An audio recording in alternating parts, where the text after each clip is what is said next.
welcome to The Narrowing Path, Walking the Spiritual Walk.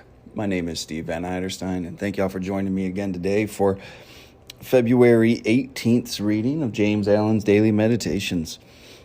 Yesterday's was about truth, and that truth has to be experienced. It said yesterday, ineffable. The truth of its very nature is ineffable, can only be lived. Talking about truth and living truth are two much different things, and that's been my experience. To actually live in the light of truth is a whole experience. So I'm excited about today's. I'm guessing it's going to be a continuation from yesterday's, which will, I'm sure, pack a punch given the nature of what we're talking about here. So this will be fresh to you and fresh to me, meaning I will have not read it prior to reading it on this podcast. So I'm excited about that. You'll get my genuine response, reactions, observations, and what I relate to about the reading. So it should be pretty good. I'm excited about it. So February 18th of James Allen's Daily Meditation. There is but one religion, the religion of truth. You may easily know whether you are a child of truth or a worshiper of self, if you will silently examine your mind, heart, and conduct. Do you harbor thoughts of suspicion, enmity, envy, lust, pride, or do you strenuously fight against these? If the former, you are chained to self, no matter what religion you may profess.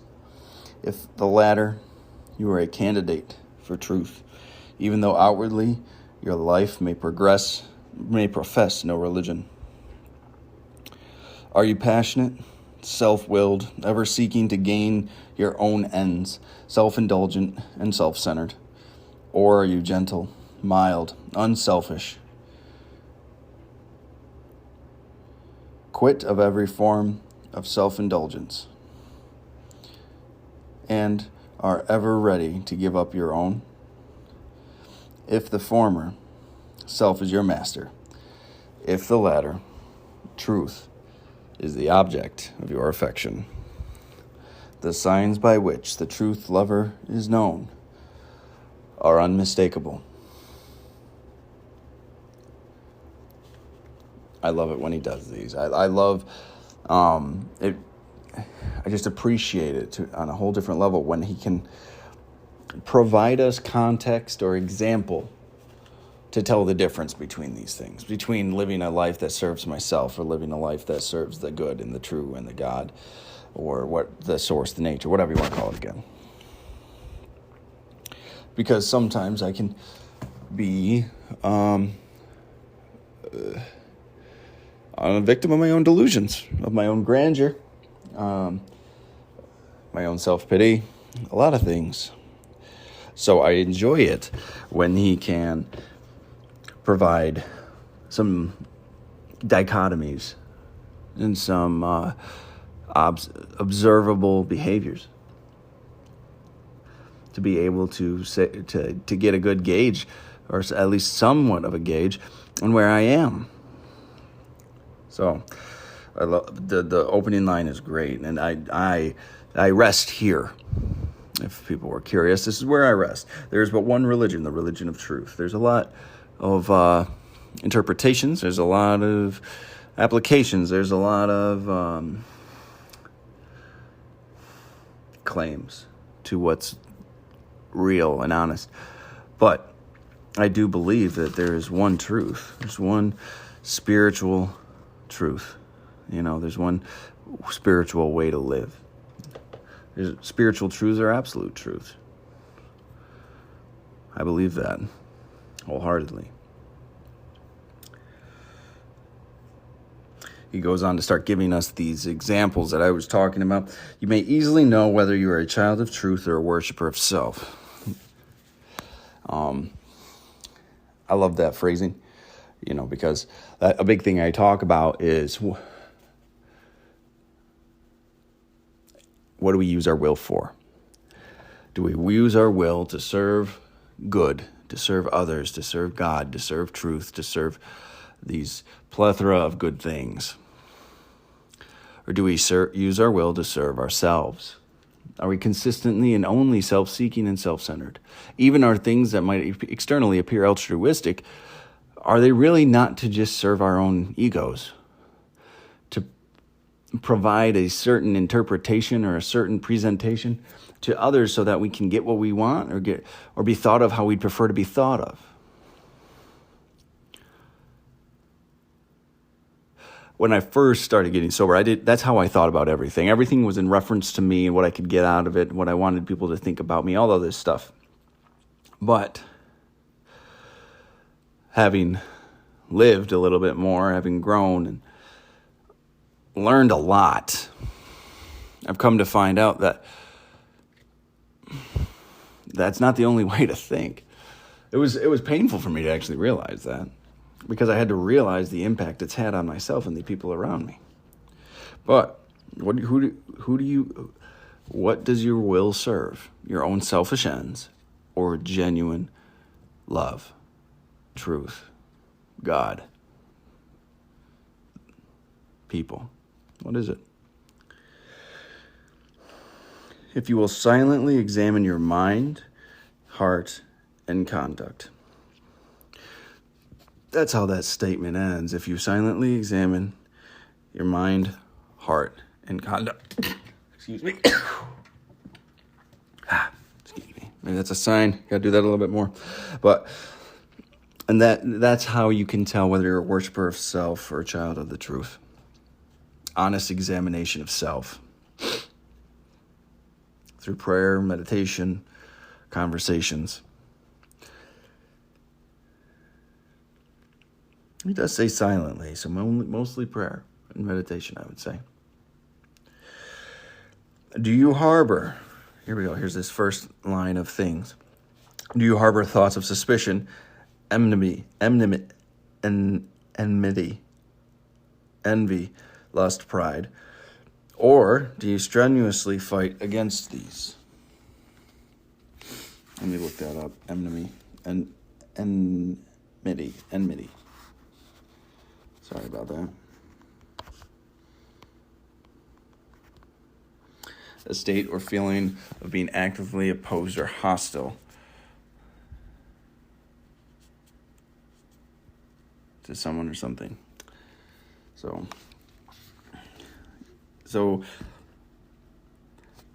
suspicion, enmity, envy, lust, pride. Is your ego getting in the way?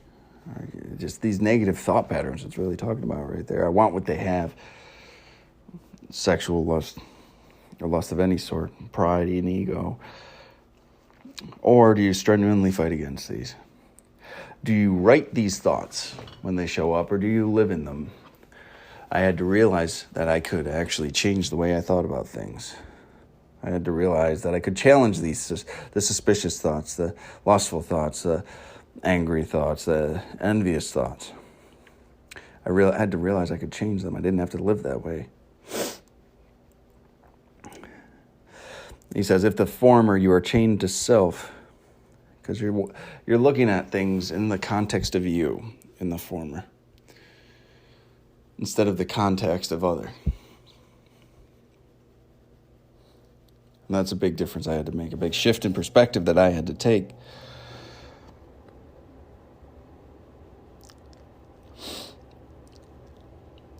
Yeah, he said, if the former you are chained to self, no matter what religion you may profess. If the latter you are a candidate for truth, even though outwardly you may profess no religion. I think that's a big problem that people find with religion today. For one reason or another, whether they're looking for it or that's just casual observation, people don't think the integrity of the religion runs through its people, which we're all human beings. You can't expect that from everybody that is associated to an organization or a religion, which is understandable. But it's very interesting because there are the good ones. There are good people in religions. There are people that practice and live what they talk about. But it's the ones that practice and live the spiritual way of life, that spiritual walk that we're talking about here in this podcast, and the ones that don't have a religion, but they live spiritually in service to truth or good or others or God of their understanding. It's very important to recognize those people too. They may not profess a religion, but they can practice the spiritual way of living and belief. And he calls those people candidates for truth. Are you passionate, self-willed, ever seeking to gain your own ends, self-indulgent, and self-centered? That was me. That was a great description of me. Every thought, action, and behavior was fueled by those things. Or are you gentle, mild, unselfish, quit of every form of self-indulgence, and are ever ready to give up your own? None of those things even occurred to me, if I'm honest with you. None of those things flashed even across my mind. The only things I cared about were things in relation to me. I was passionate. And passion, it's people don't like putting passion in the sense of as a bad thing, but the reality of it is, unfortunately, passion is completely self-centered and fueled by self, is it not? It's what makes us feel good. And that blows my mind. I didn't realize it. I thought that was something I could always fall back to and say that's an okay thing for me to have practiced, I really thought that for a long time. But it's not the case.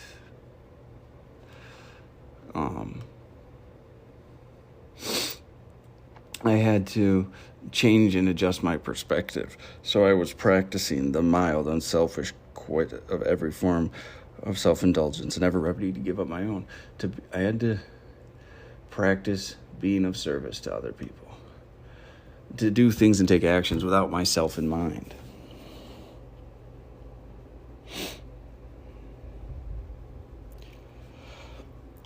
He goes on to say, if the former self is your master, if the latter truth is the object of your affection, what are your intentions? What are you driving for? What are you seeking? Again, what are you seeking? That's such a huge thing for me. What are you seeking? And like we talked about earlier in this podcast, what do your actions accomplish?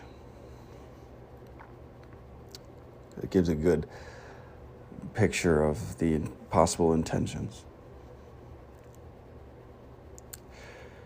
So, and then it closes here with, the signs by which the truth lover is known are unmistakable.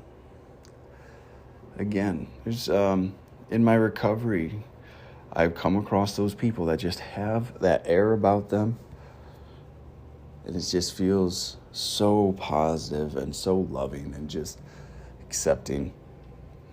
And that's what I think about that. That's what I believe it's alluding to. Those that just know, those that just are a lover of truth and not a lover of themselves.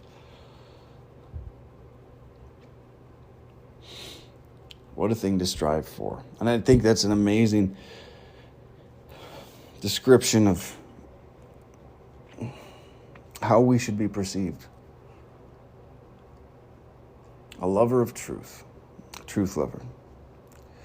So, great reading though again today. I always appreciate it when he gives us some things to, or guideposts to tell us where we are on this whole thing, on this journey, and he gives us some ideas of what we have to work on too. So, thank you all for joining me again today. Though it's always a great time